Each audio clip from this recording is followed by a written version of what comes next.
around 200 children in the age group 10 to 15. Most of the children very spontaneously moved into higher states of consciousness without anything being done. They were seeing their past lives. They had out-of-the-body experiences. They used to fly home and see what their parents were doing.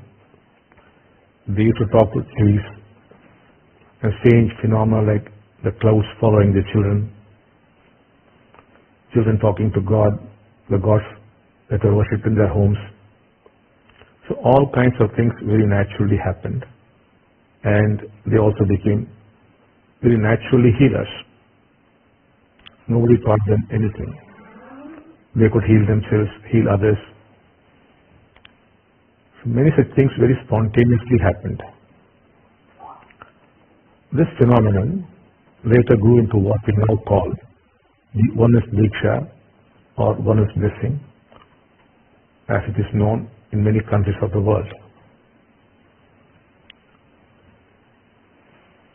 So what is this Diksha? The Diksha is essentially a transfer of divine energies, which in turn awakens the Kundalini, and the Kundalini in turn, is it okay? And the Kundalini in turn brings about changes in the brain, as a consequence of which there occurs God realization or awakening, or sometimes both. So along with the rise of the phenomenon, also several revelations were received. These revelations gave a roadmap as to what was going to happen to the phenomenon as well as to the world. We have been strictly following and going according to these revelations, and more or less it has happened according to the revelations. The revelations spoke of 13 steps to a great shift in human consciousness. So we are through 11 steps. 11 steps have been covered. The 12th one commenced on November the 3rd and is likely to end on February the 10th. The 13th and the last and final step until 2012 would be commencing on February the 11th. Now, what are these revelations? Let's have a look into them. The phenomenon began in 89. That was a year where many things happened. The fall of the Berlin Wall, the fall of communism, strange events in China, and many parts of the world, whose effects are still being felt by the world at large. The revelations were that 1989 was the year when the new age was conceived in the womb. And it said 13 steps later, the child would be delivered sometime between October 28th and December 21st, 2012. So it's about 23 years in the womb, and the delivery time is almost from October 2011 to December 2012. Now what happens when this child is delivered? According to the revelation, a large number of people would be awakened by the end of 2012. How large? The revelation says anything between 60,000 and 70,000 people would be awakened across the planet. What happens next? Now in 2012, the new age has taken birth. It's a small child, and then it begins to grow. And by 2035, this child is able to walk and talk. According to the revelation, there will be great inner transformation from the time of delivery of the child, that is in 2012, to 2035. There will be a great awakening happening in human consciousness. A lot of inner transformation will be happening. This period we normally call it as Satyuga, or the birth of Satyuga. From 2035 onwards begins the golden age. What happens is this inner transformation then brings about changes in the external world. For example, by 2035, there will be no poverty on the planet. Wars and conflicts could have ceased. The environment will be very, very clean. People may be filled with unconditional love and unconditional joy. There will be tremendous transformation in all aspects of human life. There will be changes in the way people are governed, in the way they're educated, in the way they work. That every field of human activity would be touched, would be transformed. So from 2035 begins the golden age. And then goes on to reveal what happens in the next 1,000 years. A few centuries later, by 2035, most of humanity is awakened and the golden age commences. A few centuries later, we find that the human body is restructured. Right now, the body is about 8 times the length of our head. And that would become 9 times. That's the first change we notice. All these come as revelations in clear pictures. One can see as though one was there. And even now it could be seen. When you go through a very advanced process, you can see all this is all that I'm speaking about. These are based on real experiences which anybody could have. And then a few centuries later, we notice that we do not have any more this distinction of male or female. It looks as though man has become bisexual, both male and female. Then a few centuries later, what we notice is we see no buildings, no factories, nothing in fact. We see the whole earth is a beautiful garden, very, very clean. It's more like heaven on earth. People are there, but they do not seem to be working or consuming food the way we do. It looks like they are absorbing from nature all that they want. Hence, there's no need to work or to have any organized structures in human society.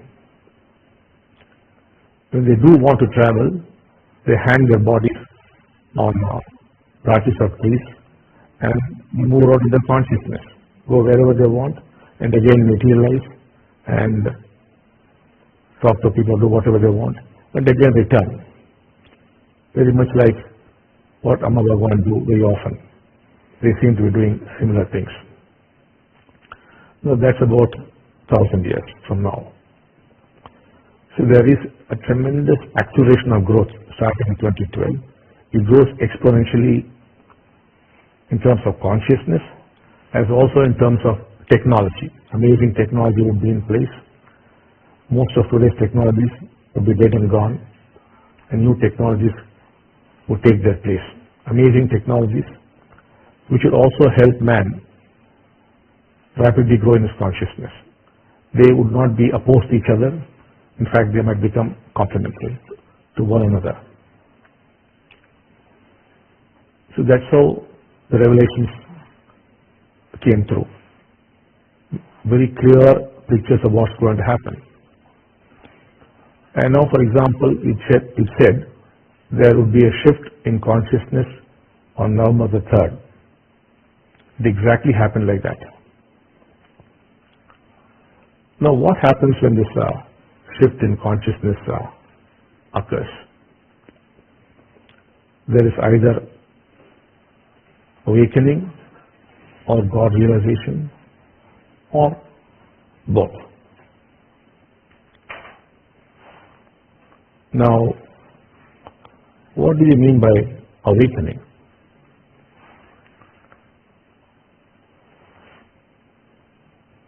To put it simply, you are gone. There's nobody inside. There is no controller. You are gone. What is there is simply pure existence, consciousness, bliss. And all things happen automatically. You actually see that your thoughts are not your thoughts. They come inside you and they go out. You could see it exactly that way. You also realize that your mind is not your mind. The mind stands out and keeps functioning. You are emptied of your mind. You become a witness to your own mind. And later on you find even the mind empties itself of its contents, like jealousy, anger, hatred, violence, conflict. Even they are emptied from the mind. That happens a little later. But first, you see that your mind is standing out there, it's working on its own. You're a witness to it. You also realize that your body is not your body. You can go outside your body and witness your body. You could be inside your body and see that your hand is not your hand, your leg is not your leg, but it is functioning very, very beautifully. You see an object and you realize that you are that object. The observer is the observed. There is no distinction between the observer and the observed. There is a oneness. So these things happen within naturally. Now, if you try to do these things, nothing would happen. We do give teachings in order to prepare people for this awakening, but they are not to be put into practice. There are teachings which should be put into practice. There are teachings which should not be put into practice. Then why do we give these teachings? We give them because when the awakening does happen, initially you're not able to make any sense of that. And sometimes you do become confused. In order to cope with the awakening, we give you these teachings. They are not to be applied, they are not to be practiced. For example, he would tell you, the awakened one, his mind is empty. So you cannot try to make your mind empty. If you do try to empty yourself, you will become full. So these teachings are merely tools to help you cope with the awakening. So what happens? You suddenly discover there is unconditional love. There is unconditional joy. You no more move to the past. You no more move to the future. You are in the present. Not because you're trying to do something. It's just happening all the time. And suddenly you find that the world is changed. Nothing has happened to the world. You have changed. And the world looks very, very different. Whereas hitherto life had no meaning, no purpose, you're searching for a vision, you're searching for a purpose. Now, you are living now. A living being would not ask, what is the meaning of life? What is the purpose of life? Because he's living. This very naturally and spontaneously happens when the awakening does occur. And it has occurred to thousands of people. According to the revelation, these awakenings started happening from 1989 itself, and the revelation spoke of the numbers progressively growing till from February 11th onwards, it's an explosion to reach the number 60,000 or 70,000. It's not very specific about that. And these awakened people would in turn awaken the rest of humanity, either by directly helping people or their mere presence would also awaken others, even without connecting to them directly. Assume there are 70,000 awakened people, the power generated would be equal to 70,000 into 70,000. That's a huge number, that is. That force would push the rest of humanity gradually into higher states of consciousness till finally by 2035 most people are awakened. What we would witness in 2012 is there will be thousands of people who would be awakened. Thousands of them would be awakened. Thousands would be in higher states of consciousness, and thousands would experience a shift in their perception, and thousands would say nothing has happened to us. That would be the situation towards the end of 2012. Of course, things start moving very fast after that. By end of 2013, it is very different. By 2014, still different, and it accelerates. It's exponential thereafter. And then there are people who also become God realized. Now, whatever God you're worshiping, that God is no more a matter of belief or faith. It is a reality. Let us say your Ishtadevata is Rama or Krishna. You would not only be able to see Rama or Krishna inside or outside, you could talk to them. You could walk and talk with your God. If you happen to be a Christian, you would walk and talk with Christ. So God becomes a reality in your life. So for those who are more inclined towards God realization, that would happen. For those who are more inclined towards awakening, that would happen. And those inclined towards both would happen. You would discover your God in your life. You would walk and talk with God.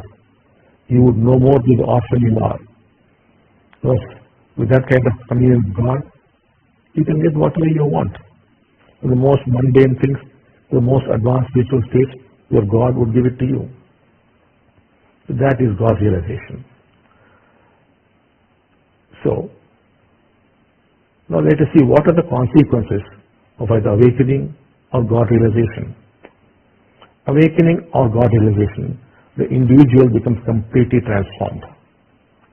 There is no more conflict in him. There is causeless love. There is causeless joy. He no more feels separate from the other. So at the individual level, there is no more problems.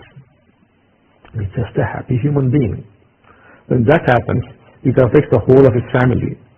This has been already happening. I'm talking to you with what already has happened in the homes of awakened people. The family gets transformed.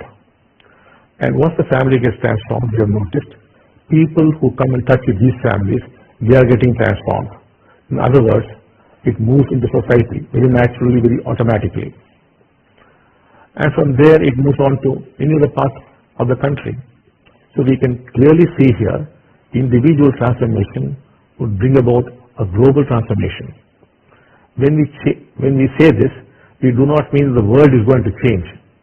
What we are saying is, people are going to change as individuals inwardly. When that happens, the way you perceive the world completely changes. Let's take example of a husband and wife who are quarreling or who are fighting.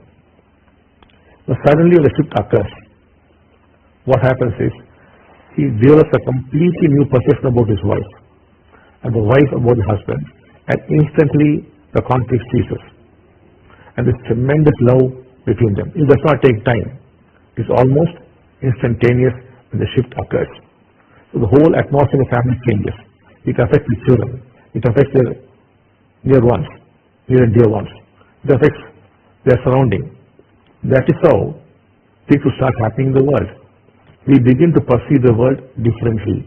We no more see ourselves as Hindus, Muslims, Christians, or Buddhists, Indians, Pakistanis, Chinese, Americans. No. You can't see it that way. All conditioning is detached. We are functioning from a different level of consciousness. So, that fundamental division of the me and the you, that's gone. With that division gone, all conflict is gone. Because essentially all problems, be it the individual level, whether it's the family, society, nation, or the world, or economic problems, or political problems, or social problems, ultimately all problems could be traced back to the sense of separation in the individual. Now once this goes, there's complete oneness. With oneness there, how could there be conflict? So that is the change we are talking about. The change that we are talking about is this inner transformation. Yes, excuse me.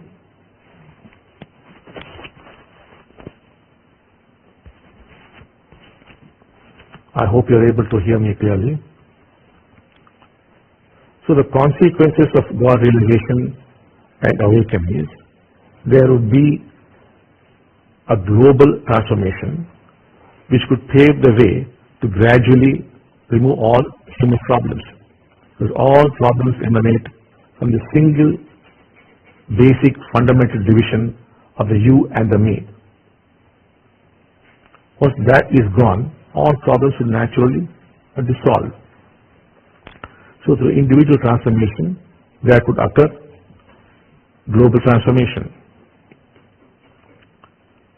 Now, let's see what the Revelation spoke about the 13th phase.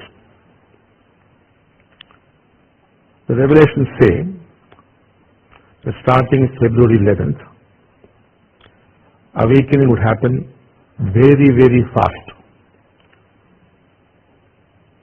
And it would spread like wildfire.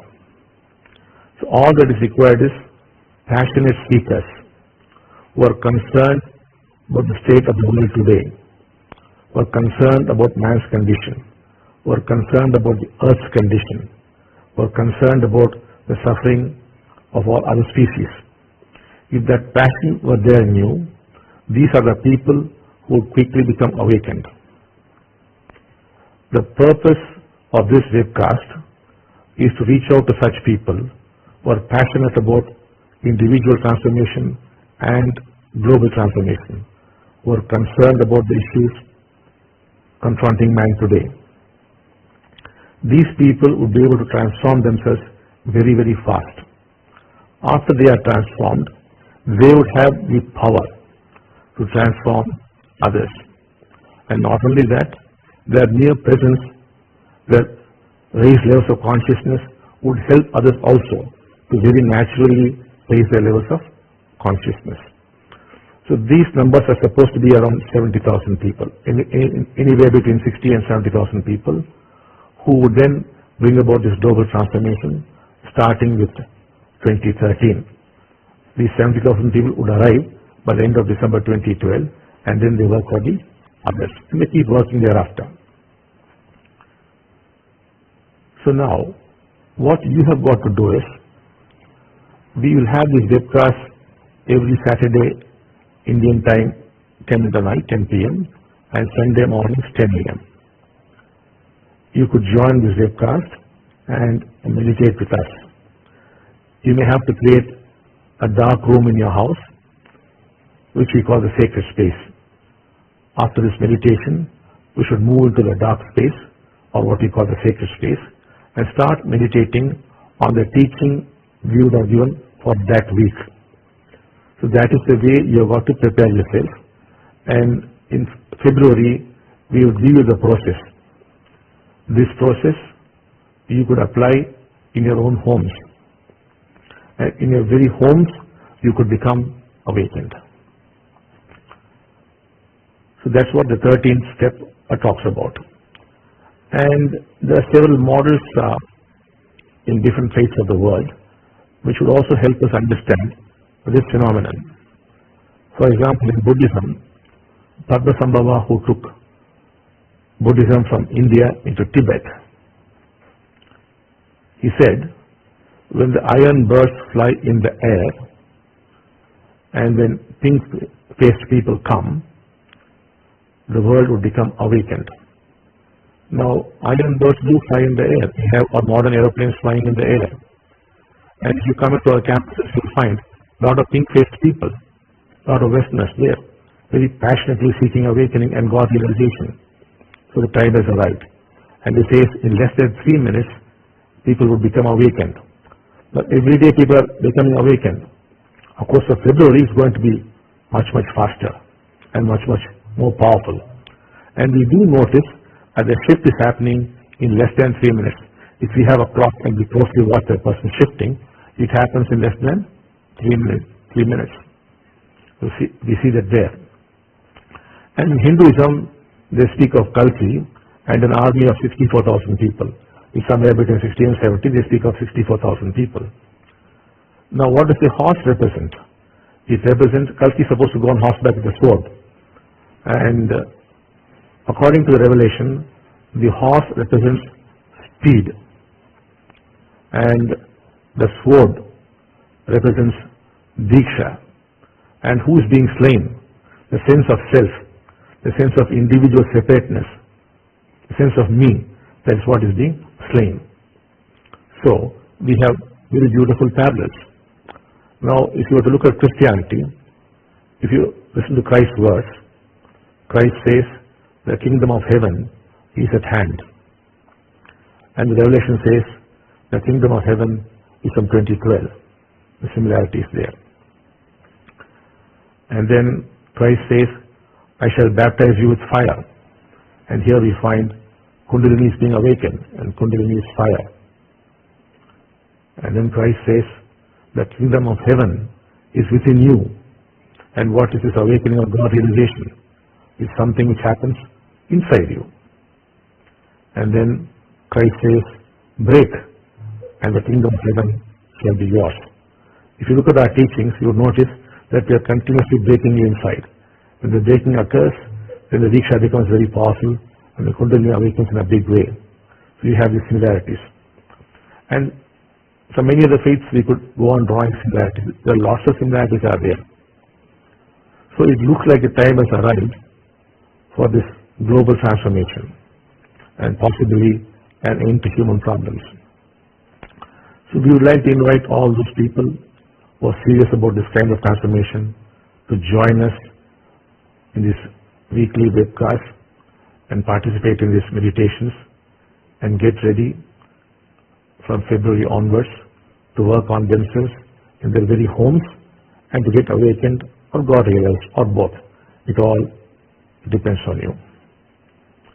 So let us all join together and let's together work for this global transformation. Namaste.